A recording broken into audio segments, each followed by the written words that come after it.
Chirongwa ichi chakabhadharwa neshamwari nevatendi veJoyce Meyer Ministries.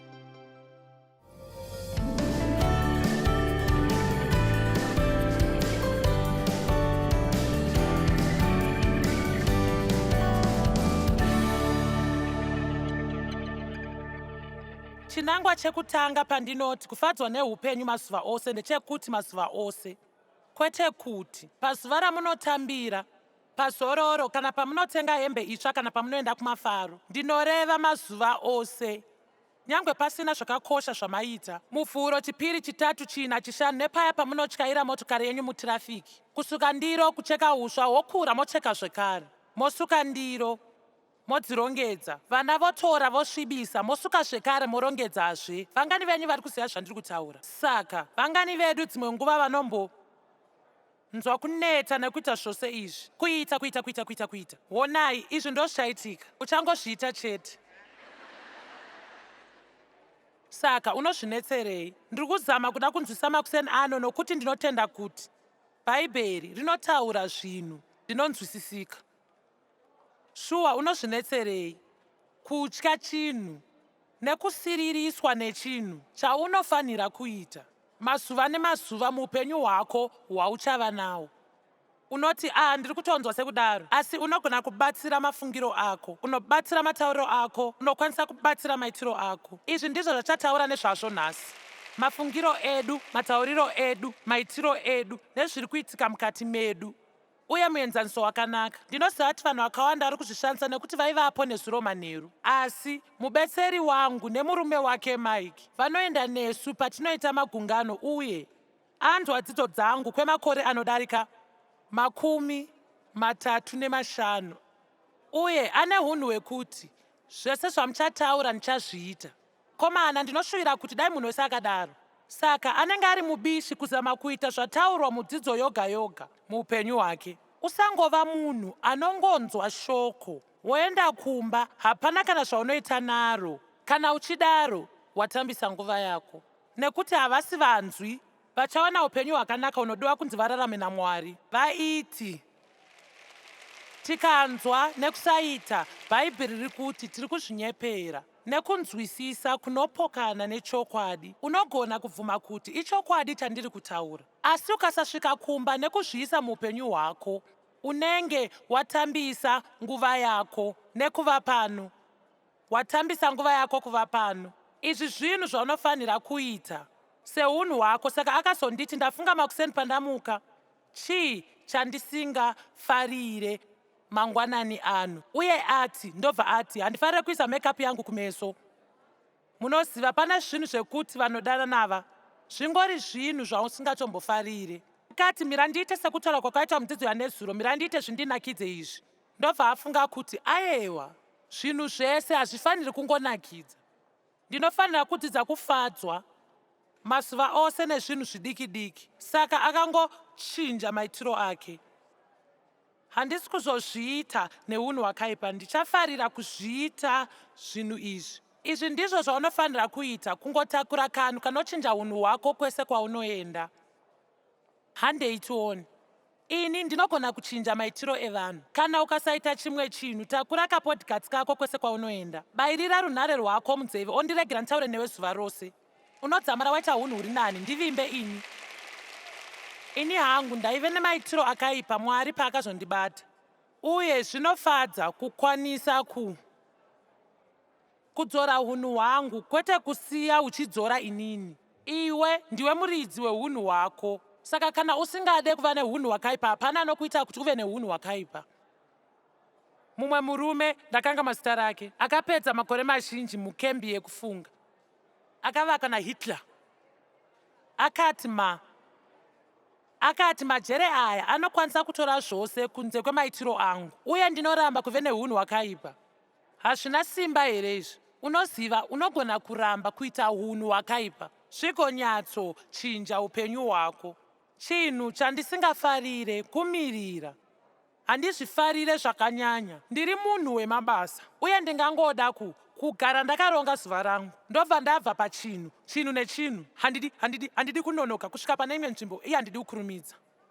zvinoreva kuti ndinofanira kuva neunyanzvi hwandisingakwanise kuwana. Saka ndadzidza kufarira, kumirira, zvinoita kunge mutambo wandinotamba naSatani, kungoti nhasi nchangonaka, hausi kuzotombonditsamwisa. Ndichagara pano ndofarira zvandiri kuita, uye ndichava nemaitiro akanaka. Saka tiri kudzidzira kufadzwa nezvinhu zvatinoita mumazuva ose. Chii chingaitika ukakwanisa kupedza mwedzi wose sina kutya kuita chinhu kana chimwe chete, usingapopotere kana chinhu chimwe chete, usaite pfungwa dzakaipa kana mazuva akaipa kana unhu wakaipa muzvinhu zvose zvauchaita? Unofunga kuti zvingashandura sei upenyu hwako? Zviri kwauri. handikwanise kuchinja zvandinofunga. Unokwanisa. Zvino vamwe venyu pamwe hamuna kumbodzidziswa kuti muchakwanisa. Ndosaka Mwari akunzai pano nhasi. Tinofunga kuti hatikwanisa kuchinja mafungiro edu. Munozive, handikwanise kuchinja mafungiro angu nguva dzose, asi handifarire kuita semanzwiro angu. Ndicho chinhu chatinofanira kudzidza. Saka tine chipo chekuita zvatinoda, asi handifunge kuti tinonzwa zvakanaka maererano nenyaya idzi. Saka ndaronga kuti tinofanira kunzwa zvakawanda kukereke. Mwari akatisika nemazvokuda.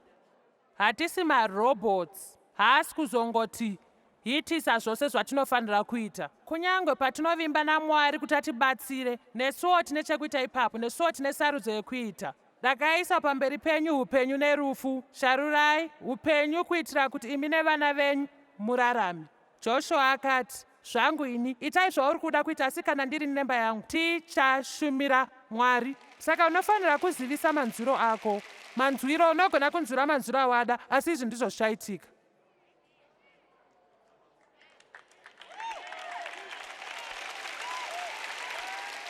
Chokwadi here? Chokwadi. Vangani venyu vanobvuma tinorarama sitereki nemanzwiro atoita? Uye manzwiro edu haaende kure. Unonzwa zvimwe pausingade, wotadza kunzwa zvimwe paunenge uchizvida. Uri kunzwa kuda kujoina zuva rekushanda kuShona, asi musi wekuenda kunoshanda haunzwe uda kuenda. Manzwiro edu haana kushata kana kunaka, nekuti tinogona kunzwa zvakaipa kana kunzwa zvakanaka, asi hatifaniri kumasiya tichishandisa nekuti kutitungamirira nemuratidzi. Ndinoti pane mazuva mazhinji, nyangwe pandinenge ndichiita basa iri, ndingada kuteerera manzwiro angu, ndongoti handisi kuenda. Ndine vamwe vanhu vanongokwanisa kuparidza ndongoti, wadi kungoenda, ine handisi kunzwa mushe nhasi. Ine handidaro, ndinouya nguva dzose. Ndouya nguva dzose. Ndiripo paTV mazuva ose paunoibatidza. Handi muri kuona? Hatipo mafanire kutya kuti ndinogona ndiripo mazuva mamwe kusauya. Tese tinofanira kufanana. Nhasi taitaura nenyaya yepfungwa dzako, muromo wako nemaitiro ako anokanganisa, kufadzwa neupenyu hwako. Ndiri pano kutaura kuti unogona kuwedzera mufaro. Zvino chinhu chechipiri chandiri kuda kuti tisvike pachiri ndechekuti nzira yoga yatinokwanisa kuita zvinhu ndekunge takwanisa kuita zvose zvatinofanira tichiitira nekuzviita naMwari. Tinoita zvese zvatinoita kushandira Mwari. Saka nyangwe kuisa makeup yako, Mwari, ndaisa makeup iyi kuti ndinakire imi nhasi. Zvose zvandinoita ndivimbei. Muri kufara kuti ndaisa makeup yangu nhasi, uye muri kufara kuti ndakama vhudzi rangu.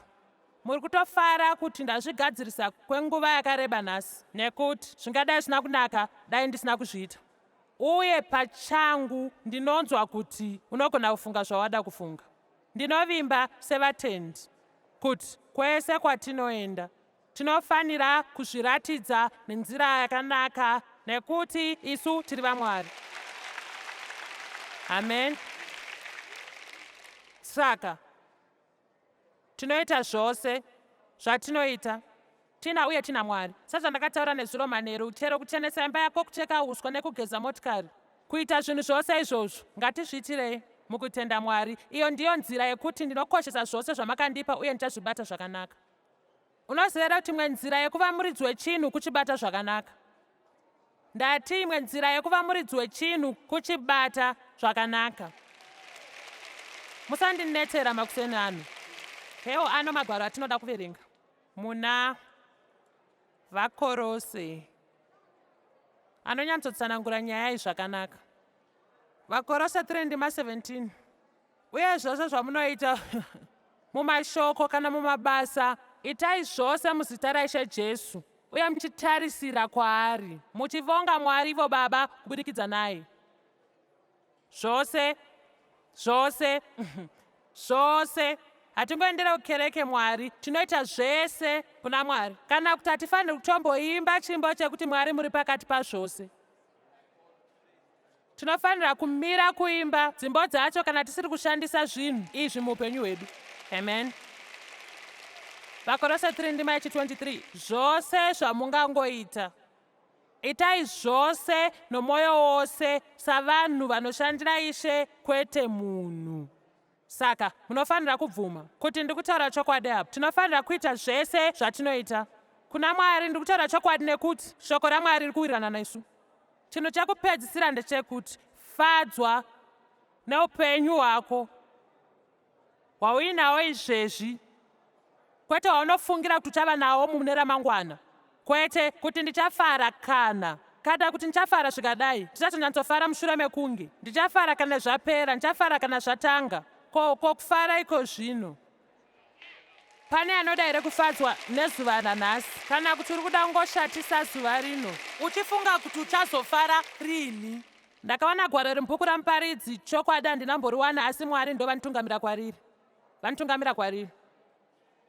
Muparidzi 6:9. Zviri nani zvinoonekwa nameso, zvinonakidza kana pane zvinowanikwa kumunhu, nekungonzwa kuda zvinhu zvemwoyo. Ndinofarira ndima iyi ari kuti zviri nani kufadzwa nezviri pamberi pako iko zvino, pane kungogara uine zvido zvose zvezvinhu zvauchada kuwana rimwe zuva. Mukuita izvozvo wotadza kuda zvimwe zvinhu zvaunazvo iko zvino. Unoziva kana une mwana ne2 anofadzwa nemwana ne2, sagara uchingosvira vave nemakore 3. Kana kuti ndichafara kana vana vava kuenda kuchikoro. Ndichafara kana chikoro chapera, ndaneta nekuendesa vana kuchikoro mazuva ose. Ndichafara kana vapedza koreji nokuti ndaneta nekubhadhara mabhiri. Ndichafara. Uye chimwe chezvinhu izvi chauchafarira mangwana chinhu chauri kushayira mufaro. Asi ona, kana wakura uchatanga kufunga kuti ndinoshuva kuti dai ndakatora nguva yekufadzana nemhuri yangu mazuva ose, dai ndakatora nguva yekufadza nemba yangu.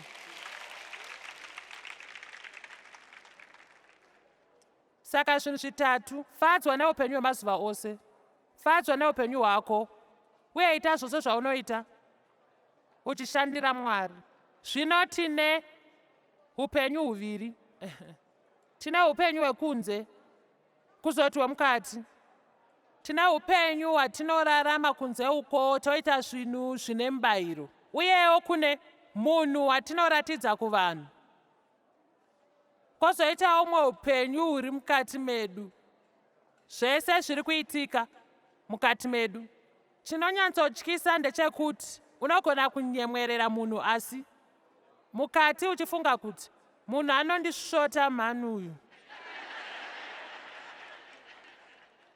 Dai wangokasira wabva pandiri nekuti unondisvota, unogona kunge uchinyemwerera uchitoti Mwari ngaakudzwe, ndinokuda nerudo rwaMwari. Uku ndiko kunonzi kuva neunyengeri nekunyengedza. Asi upenyu hwedu chaiwo huri mukati medu, uye isisu chaiye tirimo mukati medu. Umambo hwekudenga huri matiri. Mwari anouya kuzogara matiri, nekuti ndiyo nzvimbo yokutanga yaanoda kushandura zvose, oita zvose zvitsva. Kutanga kuchinja panze hakuna kana zvakunobatsira. Kungoteedzera mutemo. Ndiyo mirayiro nemitemo yese yatiinayo. Zvinhu zvandinofanira kuita zvisiri kuzondichinja kana mbijana. Asi Bhaibheri rinoti usatombovewe pasi pano, asi shandurwa nepfungwa dzako dzese dzaunadzo dzitsva. Asi chinhu chekutanga chinoitwa nemutendi kana vabva kutambira Kristu, chinhu chekutanga kuita kudzidza kufunga mafungiro aMwari.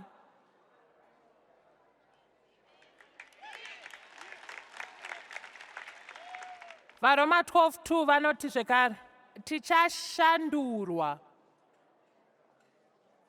kwete kududzirwa. Hamuna kupabata ka? Ukadudzirwa uri pano wozoenda uko. Asi kushandurwa kunotora kachinguva, ritori basa rinoda kanguva. Ini handifunge zvakanyatsokwana, asi ndinofunga zviri nani pane zvandaimboita. Uye ndinokuudzai chimwe chinhu Mwari chakandiitira. Ndinozviona mazuva ano kana ndichifunga zvakashata.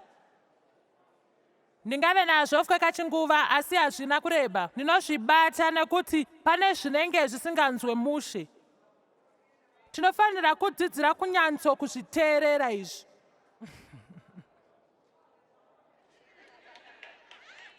Zvinonetsa kutsanangura, saka ndichangodai so kungodai. Pane chinhu chisina kumira mushe. Haunzwe rugare, haunzwe. Nonzi wange warasa mufaro, ndanzonge ndarasa mufaro. Chinhu chekutanga kuita kana warasa mufaro wako kutarisa mafungiro ako. Chimwe futi chekuita paunoshaya mufaro, kufunga kuti wanga uchimbotaura nezvei. Pane ari pano here ane dambudziko nemuromo wake? Ndinoti muromo unenge mhuka yemusango. Bhaibheri rinoti kuna James, hapana munhu anokwanisa kudzora muromo. Nzira yoga zvinogona kuitika kuburikidzira murubatsiro runobva kumweya mutsvene nguva dzose. Saka handisi kuzokumbira ruregero nekuti ndapaimwa dzidzo pamusoro pepfungwa, muromo neMaitiro. Nekuti chinhu chatinoda kunzwa kana zvichiita kairi katatu pamwedzi kuti tinyatsozvibata. Tine pfungwa zhinji dzakazara musoro medu. Uye Bhaibheri rinotidzidzisa kuti tinofanira kudzinga pfungwa dzakaipa, tochengeta dzakanaka. Ndiwo upenyu chaihwo, kwete upenyu hwakakutenderedza. Hazvisi zvinhu zvatinosangana nazvo zvinotisuruvadza. Mafungiro atinoita maererano nezvatinosangana nazvo, matauro atinoita nezvatinosangana nazvo. Havasi kana vanhu vari muupenyu hwedu vari kuita kuti tisuruvare. Uye ndinoziva kuti kune vanhu vazhinji vanokupinza panguva yakaoma. Musafunga kuti handisanganewo navo nekuti ndinavowo. Zvino ndingatokuudza kuti mafungiro andinoita maererano nezvinoita kuti vanhu vavo vasadaro, ndiko kundiomirako zvinoita kuti ndivafarire. Zama kutora kabepa wochifunga nezvemudiwa wako kana vana vako. Angave ani zvake ari pedyo newe, ari kumbokushusha. Amwene vako, amai kana baba, muvakidzani, ani nani zvake. Usagare ipapo uchizvita kunge unoda munhu wese, ndoziva kuti hautombodi. Unomboti. Tora kabepa, unyore zvavanoita zvakaipa. Wobva waendawo nekune rimwe rutivi, wochinyora zvese zvavanoita zvakanaka. Hazvingambonetsa kuita izvi. Unoziva ndakatadza kuwana zvakaipa pana Dave. Akango ari munhu akanaka samare tinose tinoziva. Unoziva ndikanyatsofungisisa zvinhu zvandino. Akomana, Dave anosuka ndiro, anowacha hembe, aina hembe dzangu kana tiri parwendo kana chida rubatsiro rwake.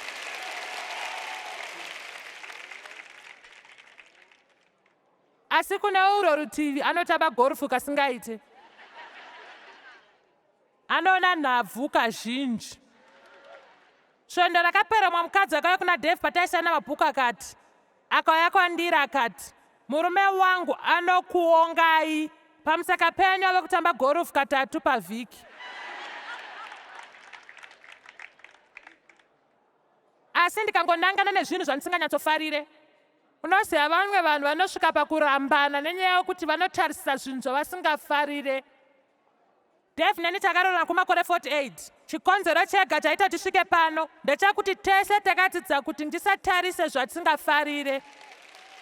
Nekuti ndichakuudzai kuti nyangwe ukawana ani pachangeva nezvinhu zvausingangofarire chete. Mandinzwa here? Ndati chero ani uchawana ane zvakaipa nezvakanaka muupenyu hwake. Tine matambudziko nevana vedu. unoziva vese vane maitiro akasiyana kubva kwatiri. Tozotanga kufunga kuti kwewe wakabvepi unobva kwandiri. Unobva wangoti munhu akangobva kune imwe nyika zvake.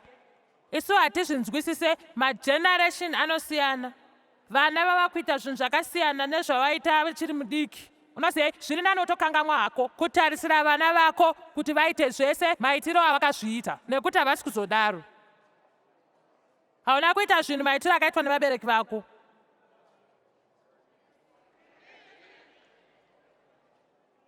Amen. Ndinorangarira mwana vangu pavakatsamura ini naDavid tatenga muchini wekugeza ndiro. Ivo vaisava nemuchini wekugeza ndiro, isusu taisatomboda muchini wekugeza ndiro. Munogona kugeza ndiro dzodzi hamutombodi muchini iwoyo. Zvinhu zvinotitsamwidza zvinotoshamisa so, nekuti hatina chete kutombozvijaira. Saka hatifanira kutarisa zvinhu maererano nekuti wafanira kuva nechokwadi usati waitira munhu hasha kuti dambudziko racho nderemubhaibheri, kwete kuti pamwe nderemadzinza, nekuti hazviziri izvo zvavadai waita iwewe. Saka pandinofunga zvinhu zvose zvandakararama nazvo nevana vangu nehasha dzandakaita nekupopotedzana kwese, munozivawo nyaya yacho. Kana muda kugara mumba mangu, munoziva here mutauro uyu? Ewe, munoziva kuti kana uchida kugara mumba mangu uchakwanisa kuchenesa murumu mako. Zvichingoenda zvingoenda. Zvino vana vangu vakura uye ndava nevazukuru 11 zvingoenda. Wase vana vangu vakakura zvakanaka uye tinodanana samare. Ndotofunga kuti konei takatambisa nguva tichingonetserana zvisina kana basa. Chokwadi ichi munoziva chii chaizvikonzera? Mirai nditaure zvinowanzozvikonzera. Anga ari maitiro ekuzvikudza. Chokwadi vairesha kune zvose zvavaiita, asi vaikura zviri kuti vaisada kudzoredzerwa, asi ndaisafanira kuvatsamura kwamazuva matetu kune zvose zvavaita. Munoziva kuti zvose zvaibva kupi? Maitiro angu ekuzvikudza. Zvinhu zvose zvaifanira kuitwa nemadiro angu. Kana kuti ngazvitoregwa, imi munomugona kunge musina maitiro akadaro, asi kana pane ari kuzvida ngazvitore.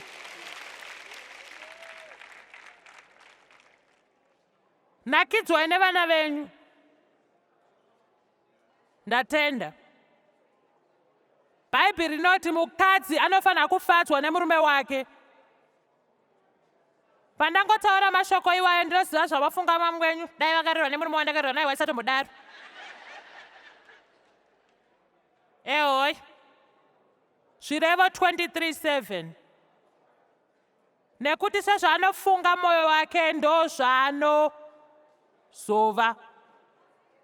Nekuti sezvaanofunga mwoyo make ndozvaakaita. Tichangomira ipapo. Zvaanofunga mwoyo make ndozvaakaita. Mirai tarise futi imwe ndima, vaRoma 14:14. Ndine ruzivo uye ndinoudzwa. Samunhu ari muna Ishe, hapana chinorambidzwa uye chisina kuchena, chisina utsvene machiri. Zvakadaro hachina kuchena kana utsvene kune uyo ari kufunga kuti hachina kuchena. Apa Pauro ari kutaura pamusoro pekudya nyama yakapiwa kumifananidzo. Zvakadaro pane zvinhu zvasingafaniri tichiita, asi aitaura nezve nyaya yekuti uye chaiva chinhu chikuru kuvatendi mazuva iwayo. Waisafanira kudya nyama yakapiwa mifananidzo nokuti pamutemo vaisafanira. Asi apa vainge vakugara mune imwe nguva yomutsa, uye Pauro ari kuti tarisa, wasunungurwa kubva kumitemo yetsika. Hatina kusunungurwa kubva kumitemo yeunhu hwaMwari, asi tasunungurwa kubva kumitemo yetsika yaMwari. Uye saka Pauro aiti kwavari, kana muchiziva kuti mifananidzo haisi chinhu, uye mifananidzo haikwanisi kupisa nyama, saka munokwanisa kutodya nyama yacho. Iyewo aiti aikwanisa kuidya, asi kana muchifunga kuti haina kuchi, uye kwauri haina kuchena, saka usaidya. Saka ainyanzoti apa, kana uchifunga kuti chinhu chakaipa kunyange chisina chichakukanganisa muviri wako wese sechinhu chakaipa, saka gara wasiyana nacho. Nekuti ukaita chinhu chaunofunga kuti chakaipa, uchatanga kusanzwa mushe woremerwa mupfungwa, zvinova zvakubira rufaro nerugare.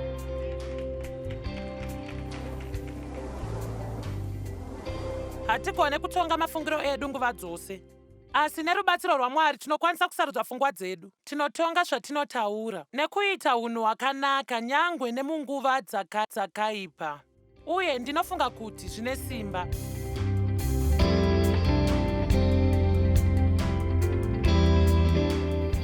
Chirongwa chamanga muchiona chakabhadharwa nehama neshamwari dzesvondo reJoyce Meyer Ministries.